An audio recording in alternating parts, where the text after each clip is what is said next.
hello, and we're back, and we're still in front of the bookcase and not back in the office or anywhere else in the house. You're just gonna stay here for a while. I'm sorry, this is the best I can do.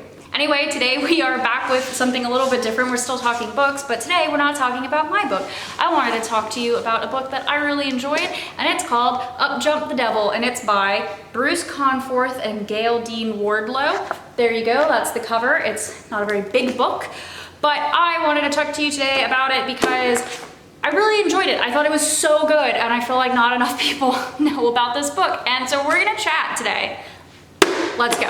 So Up Jumped the Devil is the story of Robert Johnson, who, if you do not know, is considered to be the father of modern guitar playing and one of the best guitarists to ever live. He is the inspiration for the story of musicians selling their soul at the crossroads to become better musicians and to be really great.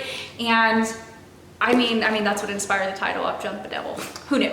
So anyway, this book, it is a really quick read. It is a biography. It's just about Robert Johnson and his life, and it's essentially a dispelling of the whole he sold his soul to the devil because he was a mediocre guitarist and then just came back a year later and was phenomenal. So I don't want to get into too much of the nitty-gritty of this story, but it was really good. It really gave you a picture for who Robert Johnson was, the time that he lived, and the Mississippi Delta area where he was growing up, where he learned to play the guitar and lived with his family, as well as his musical inspirations like Son House, and of course the famous tale of him practicing the guitar in the graveyard so that nobody would see him practicing.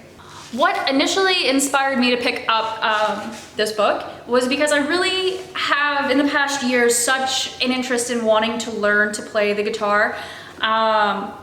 To preface it, I don't play the guitar. I bought a ukulele, but I had wrist surgery, and it's my 4th or 5th surgery on that arm, so who knows if I'm gonna play the guitar ever, or even have the time to learn. But I really love that instrument. I grew up listening to classic rock thanks to my dad, so a lot of Meatloaf, Deep Purple, Blue Oyster Cult, you know, Guns N' Roses, Ozzy, Black Sabbath, that kind of deal, Guns N' Roses. I'm sure I've worn at least a billion Guns N' Roses t-shirts on Instagram that if you feel the need to stalk me, you can.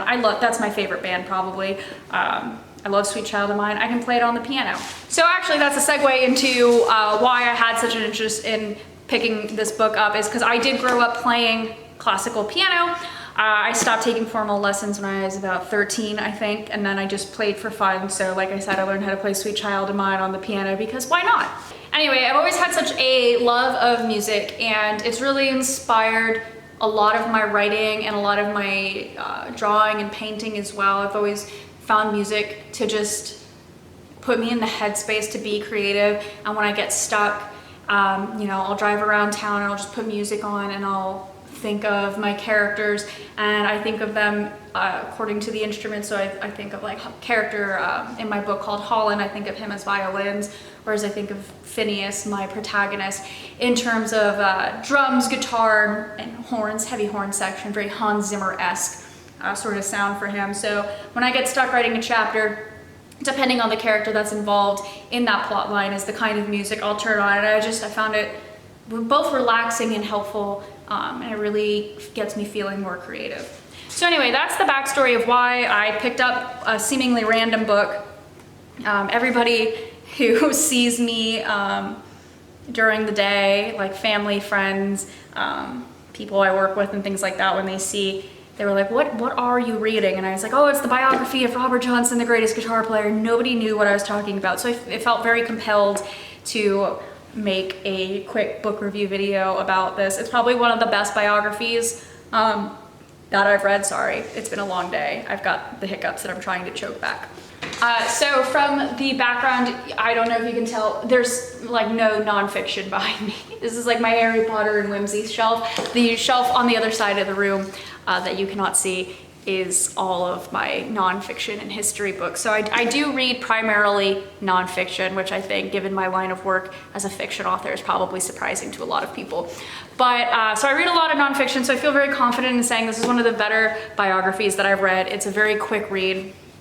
It's a very good read. It has, let me see if I can find anything in here for you.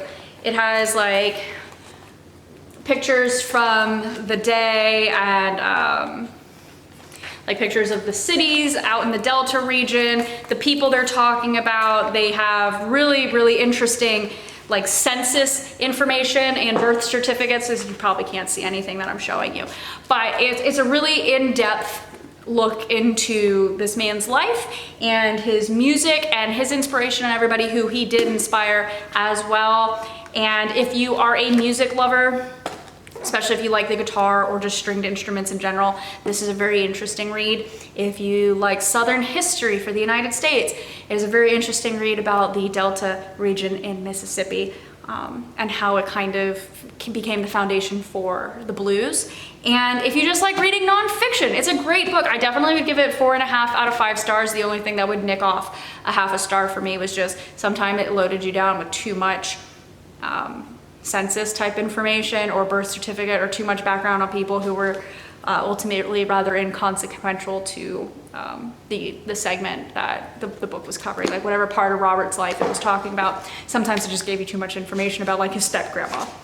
So that'd be the only thing I would say I'd knock a point off for. But anyway, so 4.5 out of 5 stars for Up Jump the Devil. I would recommend it. Go buy it. You can get it on Amazon. It is not expensive. Like I said, it's not a long book. It is a must read for anybody who likes music. So thank you guys for watching, and hopefully you'll subscribe because I've actually been making more videos. Woo! Progress has been made. Maybe one day we'll move away from this bookcase. Anyway, thank you guys for watching. Please like the video, share it if you want, share it if you think somebody else will like this book. Tell them about it, it's really good. Anyway, subscribe, comment. Do you like music? Do you play an instrument? Does music help you with your artistic pursuits? Yeah, that's it. That's all I got for you. Let's have a conversation about books and writing and art and music, and let's be those pretentious people who talk about things that nobody cares about, probably like selling your soul at the crossroads. Anyway, thank you guys.